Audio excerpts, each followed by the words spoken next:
За среќата во студиото разговарам со мојата гостинка Дора Попова-Узуновски, психолог. Добар ден, Дора, и добре дојдовте во живо. Добро ве најдов, ти благодарам, Сузан, за поканата. Често размислуваме за неа, често разговараме и многу повеќе ја посакуваме среќата. Но дали навистина знаеме што значи да се биде среќен? Значи, среќата никогаш не се случува самата по себе изолирано. Нели секогаш е поврзана и со некои други доживувања, појави внатре во нас, поврзана со нели тоа дали доживуваме љубов, благосостојба, дали имаме добро здравје, дали едноставно имаме нели некоја оптимална, нели нормална финансиска состојба, да можеме да си дозволиме нели тоа што го сакаме, така што среќата како среќа е поврзана нели со некои други фактори. Меѓутоа, исто така на некој начин и внатрешна подлабока состојба од едно само обично, минливо задоволство кое што можеме да го имаме у секојдневието. Претходно слушнавме и во претходните излагања и прилози како се дефинира среќата од страна на психологијата, но би сакала уште еднаш да дадеме една дефиниција за среќата. Дали всушност среќата е чувство, состојба или пак е начин на живот? Јас би рекла дека е сите три заедно. Бидејќи ние за да бидеме среќни, се разбира дека треба да искреираме некој начин на живот, кој што ќе биде наш автентичен пред се. Значи, среќата е секогаш поврзана со нашата автентичност и колку јас живеам така како што сакам, односно според тоа што сум јас, без маски, нели, за околината, без да бидам нешто што не сум. И кога креираме еден таков живот, нели, според својата автентичност, среќата на некој начин веќе станува и состојба. А тоа пак, таа состојба ни носи и едно чувство, нели, кое што го живееме секој ден. И тоа чувство не е некоја еуфорија, не е некоја посебна голема еуфорија или не знам, постојано некој да биде хај во некој адреналин или што и да е. Тука е многу повеќе едно чувство на мир, чувство на спокој, позиција дека сум на правото место таму каде што треба да бидам. И сега веднаш би се наметнува и прашањето дали всушност луѓето денес правилно ја разбираат среќата? Значи, дали правилно ја разбираат среќата, многу е субјективно или чувството. Пред се бидејќи луѓето секој има различна некоја субјективна дефиниција за тоа што му значи среќата, меѓутоа најголемата заблуда во однос на тоа како се разбира среќата е најмногу во тоа што луѓето ја мешаат состојбата на среќа, нели тој процес како би си го создале животот да ни биде среќен и пријатен, го мешаат со минливите задоволства. Луѓето како да кажам, ја условуваат среќата од минливите задоволства, од надворешните фактори. Например, ако го имам тоа, ќе бидам среќен.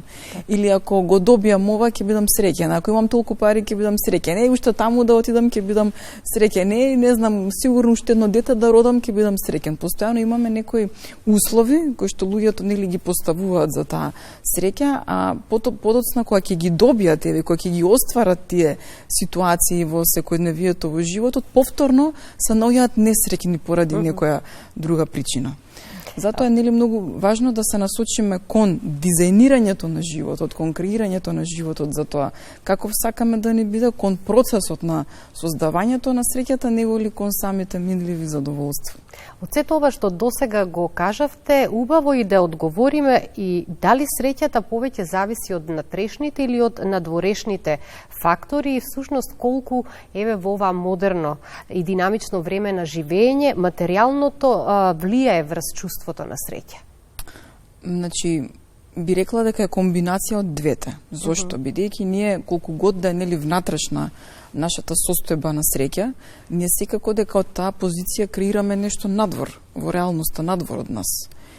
И сигурно дека нели имаме некакви доживувања и интереси, ние не сме изолирани суштества, него живееме во материјален свет и студиово тука каде што сме сега во моментов е дел од некоја реалност.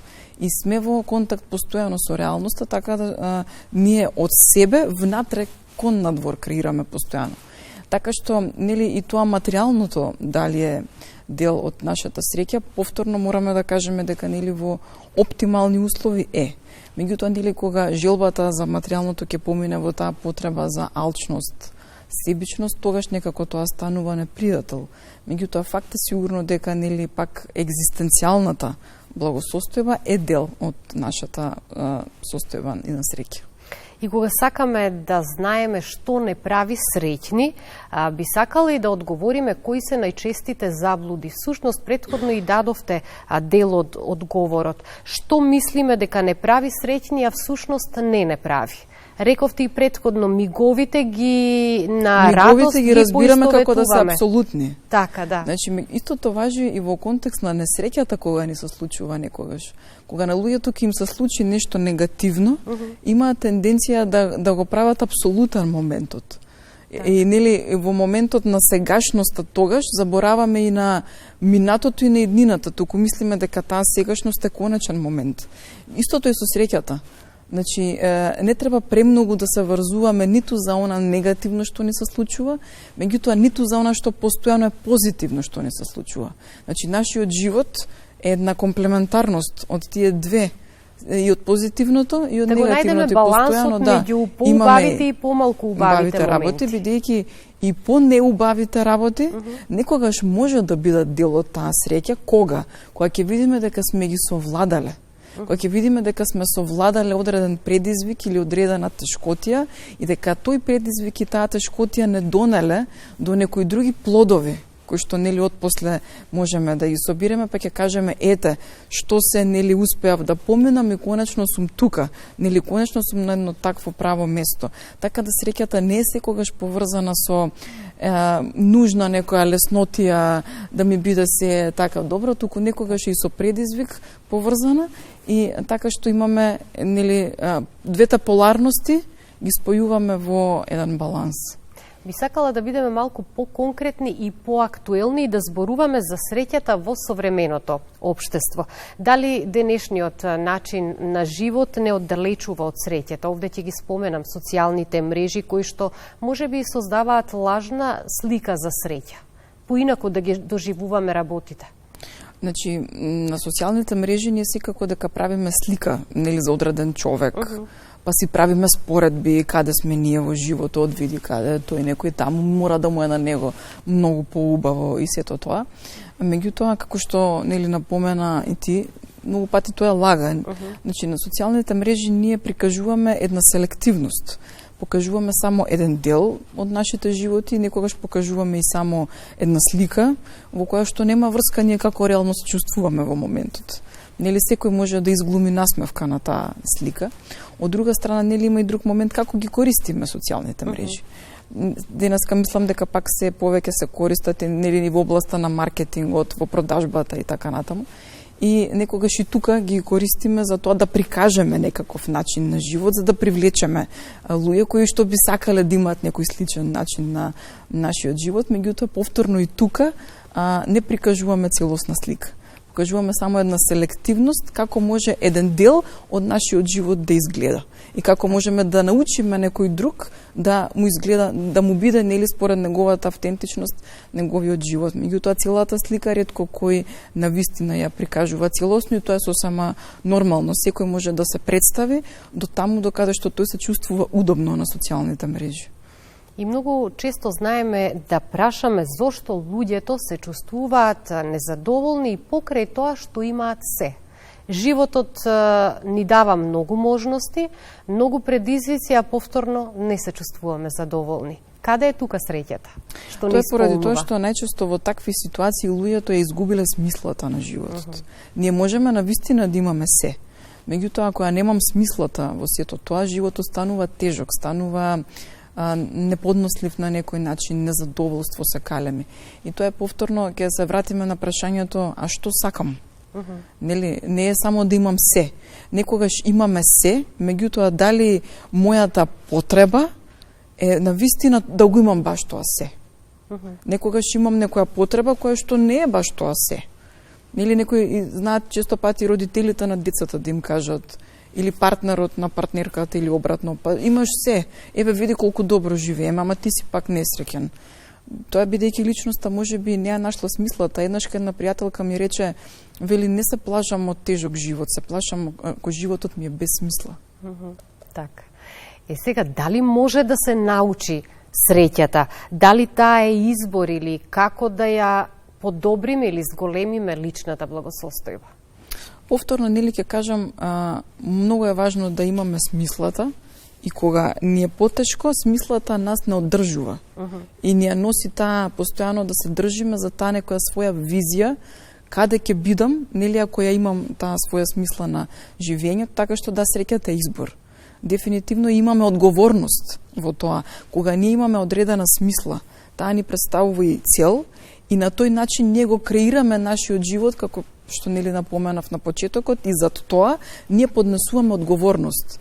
Значи, имам одговорност за тоа како ќе го креирам животот, имам одговорност за својата среќа и за тоа нели како ќе се чувствувам. Што морам да ве прашам, што за вас лично значи среќата? За мене лично прашање е баш интересно. Значи, јас постојано у последно време и сум била некако насочена кон тоа, баш да креираме на леснотија на живењето. Баш скоро имав еден програм за личен развој, мислам, се уште во тек програмот за личен развој. Едноставно, меѓутоа леснотија на живењето не од аспект нели на тоа да не правам ништо, туку од аспект многу повеќе на тоа да се чувствувам така, да имам леснотија внатрешна. Значи, да имаме внатрешна леснотија, да знам да селектирам, бидејќи луѓето се уште во нашето современо време, како што спомнавте пред малку, значи, многу сме изложени постојано на разноразни шумови, на разноразни ситуации во нашето секојдневие, на нотификации, не знам, од телефоните, од социјалните мрежи, и тоа некогаш ни представува тешко и проблем ние да го елиминираме сето тоа. Кога знаеме да го сочуваме, кога знаеме тактики, да го сочуваме нашиот внатрешен мир и да произведеме една енергија која што може да не одржува на оптимално ниво во текот на денот, ние како можеме да имаме едно чувство на поголема леснотија. Бидејќи многу пати луѓето во текот на денот знаат да не бидат воопшто активни или да не им се случи нешто посебно, да речат, леле, колку беше тежок денов, колку се изморив, колку ми скисна, нели, сето тоа. А тоа најчесто причината е поради тоа што сме изложени постојано, нели, на разноразни сетилни дразби кои што може да не оптеретуваат. Така што мислам дека и ние како луѓе треба да знаеме како да се поштедиме. Нели, мојата цел за личното што ме праша ми е да знам како да го искреирам тој внатрешен мир, да поставам јасни граници околу тоа со кого сакам да бидам, со кого не сакам да бидам, и да можам, нели, да го одржам тоа на еден долг рок во моето живење.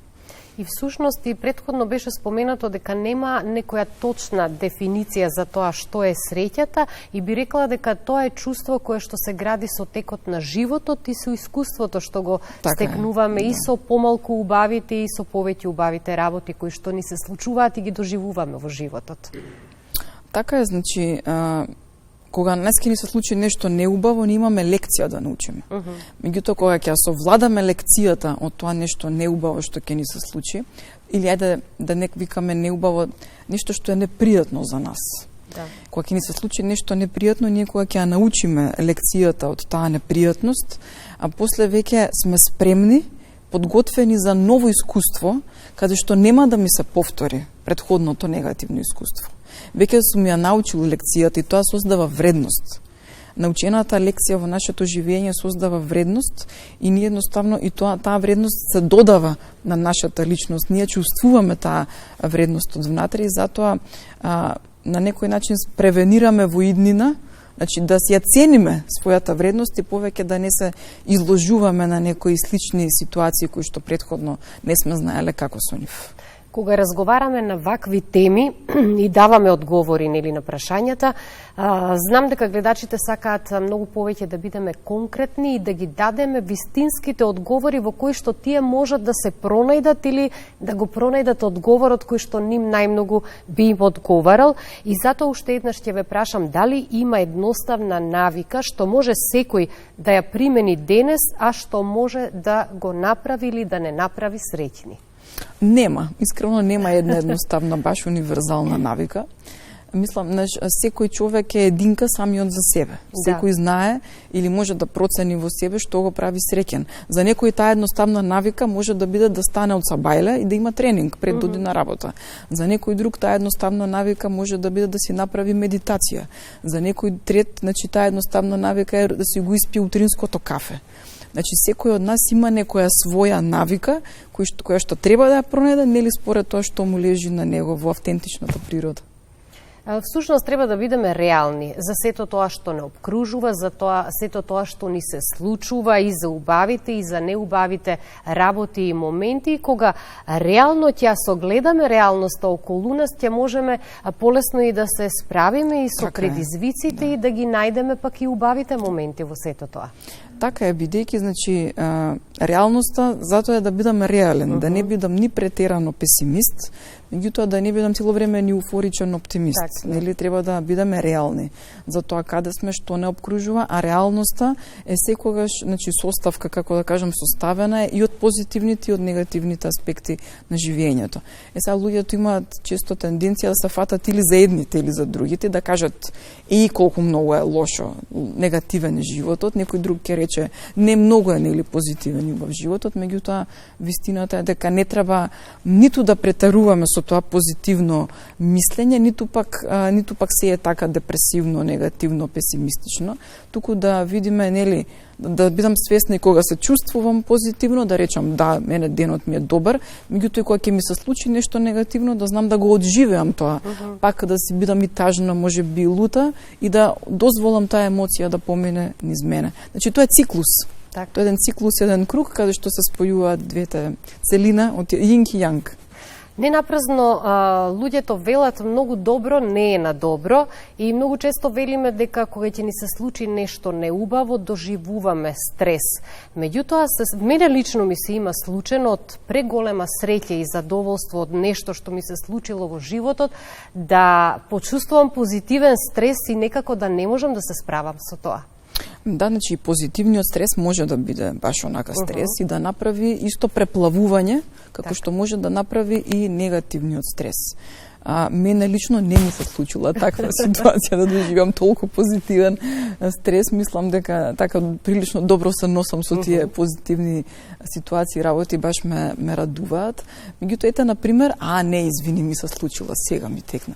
Значи, во помладите години, така кога уште ја градев мојата кариера, ете, нели, и тие романи кога ги напишав и сето тоа, колку и да го посакував тој момент. Ете, например, првата промоција на мојот прв роман, на првата книга, на мене ми беше позитивен стрес.